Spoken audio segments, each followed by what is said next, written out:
अस्सलाम वालेकुम students, welcome to my YouTube channel easy solutions of mathematics.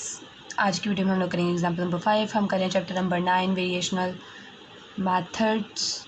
Variational methods के अंदर एग्जाम जो डेसिक प्रॉब्लम वाला टॉपिक हम कर रहे हैं उसकी एग्जाम्पल नंबर 5 मैंने आज को आपको करवानी थी। एग्जाम्पल नंबर 4 तक हमने वो सारा चैप्टर कवर कर लिया है। तकरीबन को 25-26 लेक्चर्स में ऑलरेडी अपलोड कर चुकी हूँ। अगर आपने अभी तक वो लेक्चर्स नहीं देखे या आपको चाहिए तो आप वेरिएशनल मेथड की प्लेलिस्ट में जाके मेरे चैनल पे वो वीडियोस देख सकते हैं।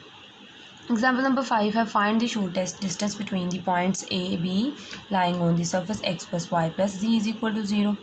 अब ये हमारे पास प्लेन है और ये दो पॉइंट्स हैं। सेम इस तरह के एग्जाम्पल नंबर 4 मैंने आपको पहले करवाई थी बहुत डिटेल के साथ।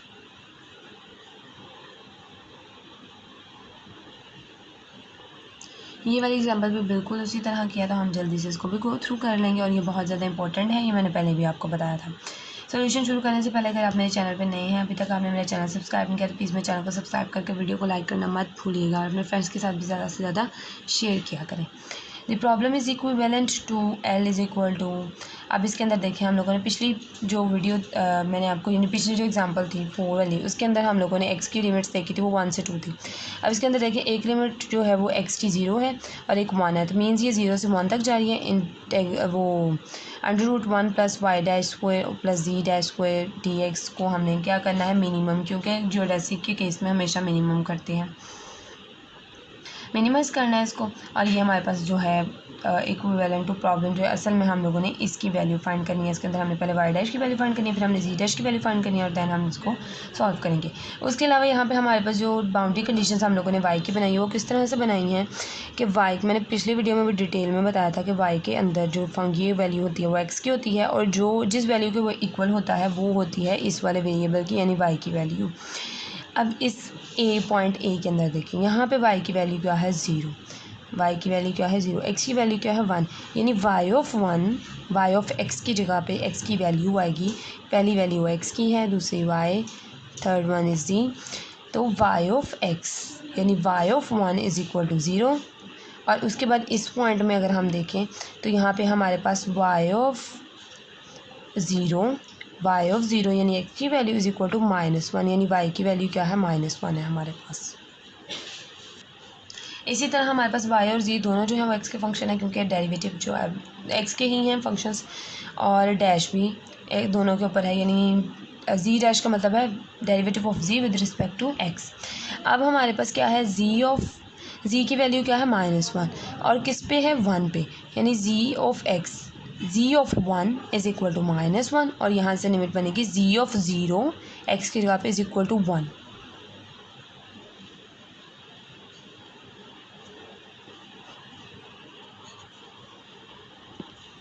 अब हम नेक्स्ट देखेंगे, ये बन गया हमारे पास लिमिट्स फंक्शनल हमारे पास ये आ गया बिल्कुल जिस तरह पिछले वीडियो में किया था। इसको हमने जी कह लिया है और इसको इक्वेशन नंबर 1 का नाम दे दिया। इसी तरह एच हम बनाएंगे, एच के किसके इक्वल होता है f plus lambda g is equal to functional की वैल्यू लिखी प्लस लैम्डा वहाँ पे जी की वैल्यू लिखी। उसके बाद ऑयलर इक्वेशंस जो यूज़ हुई हैं वो ये वाली दोनों हैं, वही जो पिछले में यूज़ हुई थी। अब हमने फर्दर क्या करना है, अब हमने एच के derivative with respect to y लेना है, इसको यहाँ पर पुट करना है। तो जब हम लोग इसकी वैल्यूज़ पुट करेंगे तो ये वाली इक्वेशन बन जाएगी जिसे इक्वेशन नंबर 2 कहेंगे। और जब हम इसमें वैल्यूज़ पुट करेंगे जी के रिस्पेक्ट यानी जी वाली वैल्यूज़ इसके अंदर पुट करेंगे तो हमारे पास जो है वो इक्वेशन ये वाली बन जाएगी इक्वेशन नंबर 3। अब हम लोगों ने क्या करना है, इन दोनों को सॉल्व करना है। तो सबसे पहले हम लोग लैम्डा को ख़त्म करेंगे, तो दोनों को क्या करेंगे, ये भी प्लस की तो दोनों का सब्ट्रैक्ट करेंगे। देन ये दोनों ख़त्म हो जाएंगे। जब दोनों का सब्ट्रैक्ट किया, सब्ट्रैक्टिंग 2 and 3 बुक में इतना प्रिसाइजली नहीं लिखा होता, ये हम अपनी आसानी के लिए अपनी अंडरस्टैंडिंग के लिए करते हैं। और अगर आप पेपर में भी ऐसे करते हैं तो एग्जामिनर पर बहुत अच्छा इम्पैक्ट पड़ेगा इस चीज़ का। अब इन दोनों को माइनस किया, उसके बाद हम लोगों ने क्या किया, इन दोनों को सब्ट्रैक्ट किया है, ये माइनस की है ये भी माइनस किया तो ये प्लस का हो जाएगा, माइनस प्लस माइनस। और दोनों का अंदर जो हमारे पास हम लोग प्लस में भी ऐसे ही करते हैं कि डिनोमिनेटर अगर सेम हो साइड वाली जो कॉमन वैल्यूज़ उसको भी इकट्ठा कर लेते हैं। डिनोमिनेटर अगर सेम हो तो ऊपर वाली वैल्यूज़ जो है वो अगर ऐड हो रही हैं तो ऐड हो रही है, सब्ट्रैक्ट होती है सब्ट्रैक्ट। पिछली वीडियो में ऐड हो रही थी तो इसमें सब्ट्रैक्ट कर रहे हैं हम, तो सब्ट्रैक्ट होंगी वाई डैश माइनस जी डैश, ये आ गया। अब सेम पिछले की तरह हम लोग क्या करेंगे, माइनस इधर मल्टीप्लाई हो रहा है दूसरी तरफ जाकर ख़त्म हो जाएगा 0 के साथ। उसके बाद हम लोग इस डेरिवेटिव को ख़त्म करने के लिए दोनों फिर इंटीग्रेशन अप्लाई करेंगे दोनों तरफ। उसके बाद हम लोग ये वाला स्क्वायर रूट वाली वैल्यू उठा के इधर ले जाएंगे C1 के साथ। अब हम दोनों तरफ स्क्वायर ले लेंगे ताकि हमारे पास स्क्वायर रूट जो है वो ख़त्म हो जाए, स्क्वायर और स्क्वायर रूट ख़त्म हो जाएंगे। ये इसके ऊपर भी स्क्वायर आ गया, इसके ऊपर स्क्वायर आ गया। उसके बाद अब हम लोग फिर क्या करते हैं, जब इस तरह की कंडीशन बन जाती है तो हम लोग क्या करते हैं, अब y और डैश और z डैश इन्वॉल्व है। तो जैसे हम लोग पिछली वीडियो में एक वैल्यू पुट कर देते हैं, हम लोग यहाँ पे z डैश की वैल्यू पुट कर देंगे। और z डैश की वैल्यू हम लोग कहाँ से लेते हैं, जो हमें गिवन कर्व होती है, कर्व दी होती है, सॉरी प्लेन दी होती है, जो गिवन प्लेन दी होती है हमें, उसके अंदर से हम लोग क्या करेंगे, z की वैल्यू निकालेंगे। z is equal to x भी उधर चला जाएगा, y भी उधर चलेगा, तो -x - y, ये आ गया -x - y।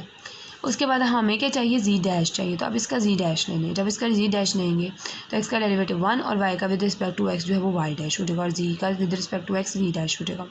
सिंपल, हम लोगों ने उठा के z डैश की जगह पे उसकी वैल्यूज़ को पुट कर देना है। चलिए अब हम उसकी वैल्यू को पुट करते हैं। z की जगह पे हमने उसकी वैल्यूज़ को पुट किया।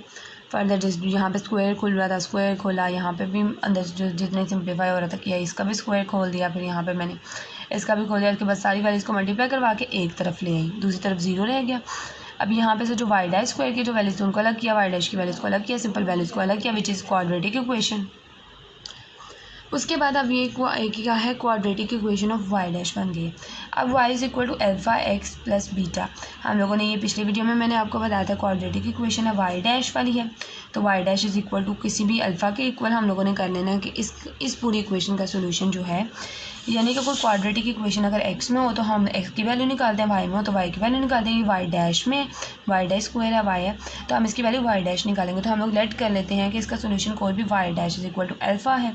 उसके बाद इसका डेरिवेटिव खत्म करने के लिए दोनों तरफ इंटीग्रेशन जब अप्लाई करेंगे तो यहाँ पे ये कांस्टेंट है, तो इसकी इंटीग्रेशन जब करेंगे कांस्टेंट की इंटीग्रेशन, तो उसके साथ जिसके रिस्पेक्ट से इंटीग्रेशन हो रही होती है वही वेरिएबल आ जाता है, प्लस कांस्टेंट ऑफ इंटीग्रेशन आ जाता है। तो y is equal to alpha x plus beta है। जितनी भी आप लोग क्वेश्चंस इस तरह के क्वेश्चन जिसमें 2 पॉइंट्स दिए होंगे, एक प्लेन दी होगी, उसको सॉल्व करेंगे, वो बिल्कुल इसी तरह से सॉल्व होंगे और हमने उसका सोल्यूशन जो है वो लेट किया हुआ है। नेक्स्ट अब हम लोग क्या करेंगे, हम लोगों ने जो बाउंड्री कंडीशन बनाई थी हम लोग वो इसके ऊपर अप्लाई कर देंगे।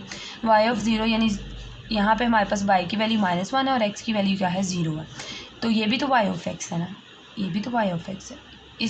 ये y वैल्यू यहाँ पे अगर हम इसके साथ x भी लिख दें तो ये y ऑफ x ही है ना, क्योंकि y इज इक्वल टू ये है, तो ये x का फंक्शन है। पहले भी ऐसे हुई थी चीज़ें। अब y की जगह पे उसकी वैल्यू क्या है -1, y की जगह -1 पुट कर दिया, इज इक्वल टू x की जगह पे क्या पुट करना है 0, तो x की जगह पे जब 0 पुट किया तो अल्फ़ा के साथ मल्टीप्लाई होकर 0 हो गया, प्लस बीटा, ये बीटा आ गया। उसके बाद हम लोगों ने क्या किया, हम लोगों ने y की वैल्यू क्या है 0, यहाँ पे 0 लिखा है, इज इक्वल टू अल्फ़ा और x की जगह पे हमने यहाँ पे 1 पुट करना है, यहाँ पे 1 मैंने पुट नहीं किया, 1 पुट कर दिया तो अल्फ़ा प्लस बीटा बन गया, अल्फ़ा प्लस बीटा बन गया। उसके बाद हमारे पास बीटा की वैल्यू क्या है -1, अल्फ़ा प्लस बीटा ये बन गया। यहाँ से हमारे पास बीटा की वैल्यू निकल आई है -1 खुद से ही, और इस -1 को जब हम इस इक्वेशन में यानी alpha plus beta is equal to 0 है, जब इसमें हम लोग बीटा की वैल्यू पुट करेंगे तो हमारे पास अल्फ़ा की वैल्यू जो है वो 1 आ जाएगी। और इन दोनों वैल्यूज़ को जब हम इस वाली इक्वेशन में पुट करेंगे तो अल्फ़ा की वैल्यू 1 है तो x, और इसकी बीटा की -1 है तो x -1 बन जाएगी, x -1 आ गया। इसी तरह से जब हमें x की वैल्यू मिलती है, हमें z की वैल्यू भी चाहिए होती है, तो z की वैल्यू हमें ऑलरेडी हमें पता है कि हमने भी निकाला है, z इज इक्वल टू पीछे कर्व से सॉरी उससे प्लेन से, वो क्या वैल्यू थी हमारी, z is equal to -x - 1।